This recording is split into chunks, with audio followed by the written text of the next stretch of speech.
Good evening, હાય, મારું નામ છે આરજે વિરાજ અને હું છું રેડિયો સિટી 91.1 થી. આપણી સાથે અત્યારે જોડાયેલા છે ડોક્ટર કૈવંશ શાહ, ગેસ્ટ્રોએન્ટ્રોલોજિસ્ટ, એન્ડોસ્કોપી સ્પેશિયાલિસ્ટ અને લીવર સ્પેશિયાલિસ્ટ. આપણને ઘરે મમ્મી ને દાદી કે લોકો વધારે કહેતા હોય છે કે ખાઈને તરત ભાડું ના પડે. હા, અને ખાઈ અને તરત 1-2 કલાક ઉભા રહેવું જોઈએ, બેઠા રહેવું જોઈએ, થોડું વોકિંગ કરવું જોઈએ અને પછી આડા પડવું. તો યુઝ્યુઅલી આપણે આમ ખાધા પછી કેટલા ટાઈમ પછી સૂઈ શકાય? તો basically what we always suggest કે જેને સિમ્ટમ હોય કે ના હોય એ બધાએ 3 થી 4 કલાકનો ટાઈમ તો મિનિમમ રાખવો જોઈએ.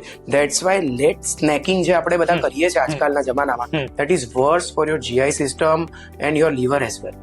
એટલે 3 થી 4 કલાકનો ગેપ તમારે મિનિમમ રાખવો જ જોઈએ. 3 થી 4 કલાકનો. યસ.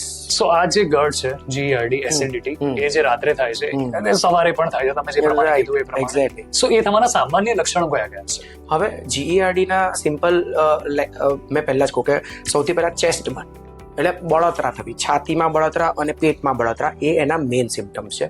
એ સિવાય છે ને બહુ બધા લોકોને એના અલગ ટાઈપના મેનિફેસ્ટેશન બી હોઈ શકે. જેમ કે અમુક લોકોને ઉડકાર આવ્યા કરે, અમુક લોકોને થોડું પેટમાં વજન જેવું લાગે એટલે બહાર થઈ શકે. હવે બહુ જ ઇમ્પોર્ટન્ટ સિમ્ટમ એવું છે કે કફ.